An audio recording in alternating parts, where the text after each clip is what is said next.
For 50 days, I kept a scorpion at home. Every day I took care of it, observed it, and lived in the same space with it. But during that time, two things happened that I really didn't expect. Stay until the end of the video to find out what happened to me. Twice.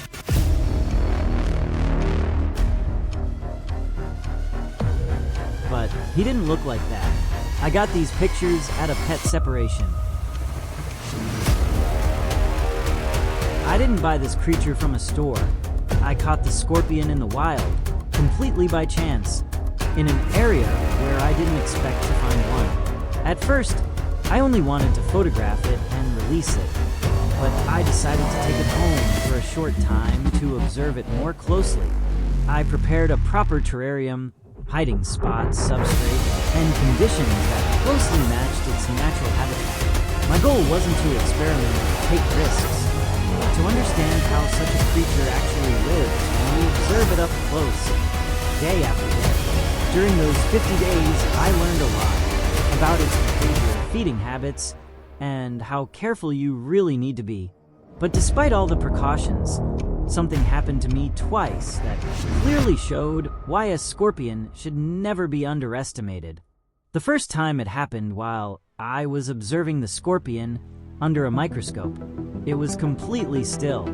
No movement, no signs of stress. It looked almost inactive. So I stepped away for just a moment to grab my camera and capture details you rarely get to see. I was gone only a few seconds. When I came back, it was gone. In less than 3 seconds, it disappeared.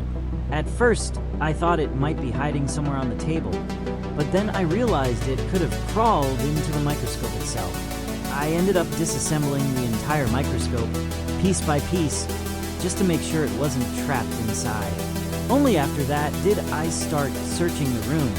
After several tense minutes, I finally found it under the table, perfectly hidden and completely calm, as if nothing had happened. The second escape was even more unexpected. I was simply misting the plants in its enclosure, something I had done many times before. Everything felt routine, until I noticed the scorpion was no longer where it was supposed to be. It had escaped again, this time not during observation, but during basic maintenance.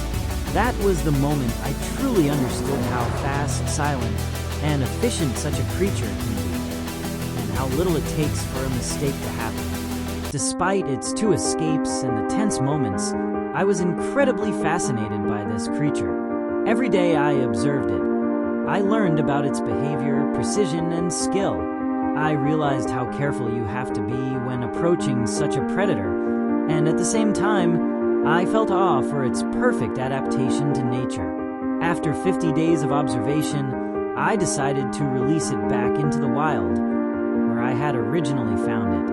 When I let it go, I noticed that it was carrying baby scorpions, almost as if I was witnessing the very beginning of a new life. That moment reminded me that creatures like this truly belong in their natural habitat, and that our admiration can also be responsible and respectful.